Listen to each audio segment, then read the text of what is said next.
देखो, उन्होंने अंधविश्वास फैलाया है और भारत का पहला झूठ व्यक्ति है जो अंधविश्वास फैलाता है। और ये बाबा क्या है, हमारी बहनों के साथ गलत बोलते हैं कि तुम्हारे कई लोगों से संबंध है। और अभी जो शादी विवाह हुआ था, आपने देखा होगा कि दलित समाज में इनकी ही भाई वहां जा करके आपके रिवाल्वर चलाई, गाली गलौज दिया, मारपीट किया। तो ये बहुत बड़ा अन्याय कर रहे हैं। और जब हमने इसका विरोध किया तो हमारे ऊपर आक्रमण करवाया। तो मैं कह रहा हूं, जो दूसरों का ज्ञान देने वाला है, जो दूसरों की कुंडली बताने वाला है, अब जब उनके ऊपर किसी ने मारने की धमकी दी तो अनजान व्यक्ति के नाम, भाई आप तो बताओ ना, जब दूसरे की कुंडली जानते, जो आपको मार रहा है उसका नहीं बता रहे, आप अपने पिताजी का कुंडली नहीं जान रहे, आप उसके अपने बाप का भाग नहीं जान रहे। और मैं तो ये कह रहा हूं कि अगर देश में सबसे ज्यादा जानने वाला है तो जितने बलात्कार होते हैं तो इनकी जानकारी में होते हैं, जितनी चोरियां होती हैं इनकी जानकारी में होती हैं, जितनी डकैती डरते हैं इतनी जानकारी में रहते हैं, जितना RDX आता है या वो इनकी जानकारी में रहते हैं, जितने आतंकवादी आते हैं इनकी जानकारी में है। इनको पकड़ना चाहिए कि सुप्रीम कोर्ट का जज हिंदू, प्रधानमंत्री हिंदू, राष्ट्रपति हिंदू, राज्यपाल हिंदू और आपके पूरी सेना प्रमुख हिंदू। तो आप ये बताइए, जब सब चीज हिंदू हैं, अब कौन सी, जब अंग्रेजों के जमाने में तो कोई हिंदू खतरे में नहीं था, मुसलमानों के जमाने में खतरे नहीं था, तो ये हिंदू प्रधानमंत्री राष्ट्रपति सब हैं, तो फिर ये काहे को बैठाए हो? हम तो हिंदू है नहीं, दलित को बैठा दो। तो ये सब झूठ बोलने का मामला है। दोस्तों नमस्कार, मैं हूं संतोष साग के, आप देख रहे हैं क्लाउड न्यूज। दोस्तों आज मेरे साथ RD प्रजापति हैं, जो मध्य प्रदेश में विधायक रहे हैं और बड़े नेता हैं मध्य प्रदेश के। OBC महासभा के माध्यम से अभी पिछड़े वर्गों की, दलित, SC ST की लड़ाई लड़ रहे हैं। तो सर से मैं बात करूंगा। तो सर आपका बहुत बहुत स्वागत है क्लाउड न्यूज। बहुत धन्यवाद जी। सर पहला सवाल यही है कि न्याय अधिकार महाकुंभ में आने का क्या उद्देश्य है? मेरा तो पूरा जिंदगी ये महाकुंभ के लोगों के, SC ST बैकवर्ड के लोगों के लिए है। क्योंकि मानवर काशीराम जी 1982 से मैं काम कर रहा हूँ और नौकरी भी किया और कंटिन्यू आज तक अपने समाज को जगाने के लिए लगा रहता हूँ। अब तो क्या है कि अपने लोग जब जग गए तो अब ये लोग क्या, सोशल मीडिया में तो हम लोग आ गए हैं, लेकिन हमको ये जो मनुवादी मीडिया है, जो गोदी मीडिया से बचना पड़ेगा। और ये लोग क्या है, टीवी और ये पेपर, जो पत्रिका है, ये सब उन्हीं के हैं। उनको जिस दिन हम पढ़ना बंद कर देंगे, उन पर विश्वास करना बंद कर देंगे, उस दिन बच्चों का कल्याण हो जाएगा। और चूंकि हम 90% है और 90% लोग मांगते हैं, इनको अपने अधिकार नहीं मालूम। जिस दिन ये हाथी या समाज समझ जाएगा कि हमारा इतना वोट है, और वोट से ही राजा, वोट डालो राजा निकालो, तो जिस दिन बैलेट पेपर या EVM, क्योंकि EVM पर भरोसा नहीं रह गया, बैलेट पेपर पे अपने लोगों को वोट देने लगेंगे, उसी दिन ये जो हम लोग लगा रहे हैं ऐसी कैडर, वो लोग लगाएंगे कि अब कैसे जिए। सर मध्य प्रदेश में आपकी अभी बड़ी खेचतान मची हुई है, एक बागेश्वर सरकार है, तो आप लोग आंदोलन भी वहाँ बड़े बड़े कर रहे हैं, तो क्या उद्देश्य, आप उनके पीछे क्यों पड़े हुए हैं? 17 तारीख को, इसी 17 मार्च को बहुत बड़ा कार्यक्रम हो रहा है हमारे यहाँ छतरपुर के अंदर, जो बागेश्वर वही जिले के हैं और छतरपुर से 15-20 किलोमीटर दूरी से है। देखो, उन्होंने अंधविश्वास फैलाया है और भारत का पहला झूठ व्यक्ति है जो अंधविश्वास फैलाता है, और अरबों खरबों रुपए धर्म के नाम पर। अब इनके पास कुछ बचा नहीं है, केवल बाबाओं के द्वारा भीड़ इकट्ठा करके अंधविश्वास फैला करके हमारे समाज को, और विशेषकर हमारा समाज अनपढ़ है, अशिक्षित है और कमेड़ा है, जो काम में लगा रहता है। जब काम से फुर्सत मिलती है तो बाबा लोग उसको अपने जाल में फंसा करके आज भी हमारे समाज को लूटने खसोटने का काम करते हैं। जो पैसा मिलता है, हम लोग कहते हैं अपने बच्चों को पढ़ाओ, अपने बच्चों जब पढ़ेंगे, जब सोचेंगे अपने महापुरुषों की किताबें पढ़ाओ, और तभी हमारे समाज का कल्याण होगा। तो ये बाबा क्या है, हमारी बहनों के साथ गलत बोलते हैं कि तुम्हारे कई लोगों से संबंध है। और अभी जो शादी विवाह हुआ था, आपने देखा होगा कि दलित समाज में इनकी ही भाई वहां जा करके आपके रिवाल्वर चलाई, गाली गलौज दिया, मारपीट किया। तो ये बहुत बड़ा अन्याय कर रहे हैं।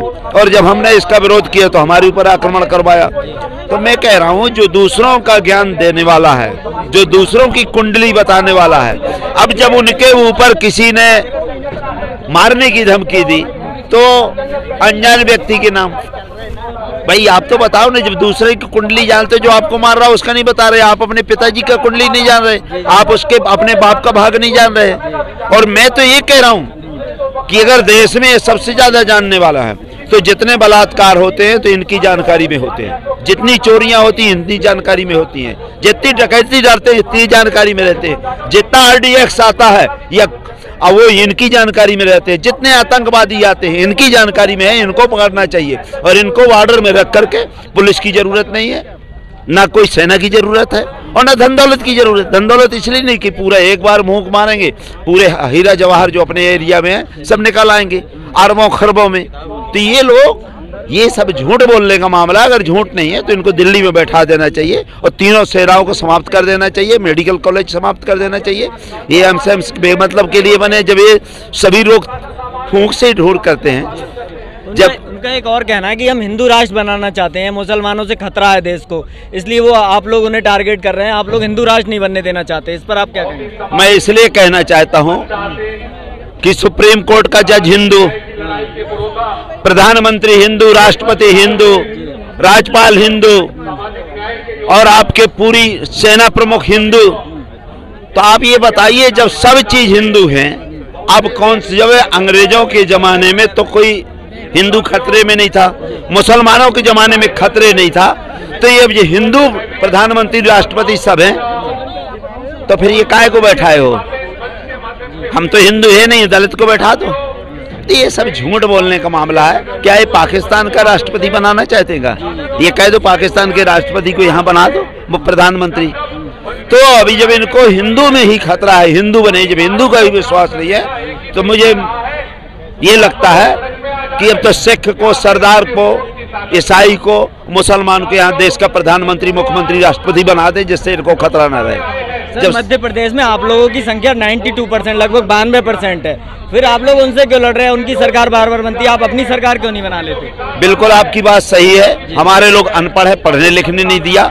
आज भी हमारे लोग जूता लेकर उनके यहाँ से चलते हैं, हमारी आज भी माँ बहनें सुरक्षित नहीं है। और 90% लोग दिल्ली, जम्मू कश्मीर में यहाँ हमारे लोग हैं, मध्य प्रदेश के, क्योंकि इनने इतना भुखमरा कर दिया है भीख मांगने में। अब वहाँ कुछ है ही नहीं है, तो हम खाना, वहाँ फैक्ट्री नहीं, वहाँ रोजगार नहीं, वहाँ मान सम्मान नहीं। और अब तो अभी आप देखोगे, पहले हमारी बहन बेटियां इनके घरों में जाती थी, बड़े लोगों के 3 दिन तक रखते, शुद्धिकरण होता था। ये दुर्दशा है। तो हमारे लोग जब पढ़ लिख के जाएंगे और अपने संविधान को पढ़ने लगे, अपने महापुरुषों को पढ़ने लगेंगे, तो बहुत बड़ा हमारा योगदान होगा। हमारी अगली सरकार, जो सरकार बनानी है, SC ST OBC के बगैर सरकार नहीं बनाएगी, उसकी चाबी हम लोगों के हाथ रहेगी, चाहे कांग्रेस की बने चाहे BJP की बने, लेकिन बागडोर रिमोट हमारे हाथ में रहेगा। रिमोट SC ST बैकवर्ड का जो है, ये रिमोट हमारे, जैसा हम चाहेंगे वैसे चलेंगे, नहीं चाहेंगे तो गिरा करके अपनी सरकार बनाएंगे। सर, जाति का जनगणना का मुद्दा है, तो केंद्र सरकार मना कर चुकी कि नहीं कराएंगे, तो इस पर आप लोगों की आगे की क्या रणनीति है? अब देखिए, जब अभी वकील साहब ने कहा, जब सुप्रीम कोर्ट का आदेश है, जब ये न्यायालय की बात नहीं मानते हैं तो ये संविधान को नहीं मानने वाले हैं। ये संविधान, जब हम लोग इनको अपनी जनगणना यहाँ नहीं कराएंगे, हम पार्लियामेंट में कराएंगे और हम आपके असेंबली में, कि जब हमारे सबसे ज्यादा विधायक और संसद बनेंगे तो हम मुख्यमंत्री और प्रधानमंत्री बनेंगे, तब हमारे जज होंगे, कलेक्टर होंगे, SP होंगे, तब ये जैसा हम आज तंबू गाड़ के लगा रहे हैं, ये कल तंबू लगाएंगे और हमसे झूठन खाएंगे। सर, न्यायपालिका पे आप लोग उंगली उठा रहे हैं कि न्यायपालिका में आरक्षण होना चाहिए, तो वो लोग कहते हैं मेरिट को नुकसान होगा इससे, इस पे आपका क्या कहना है?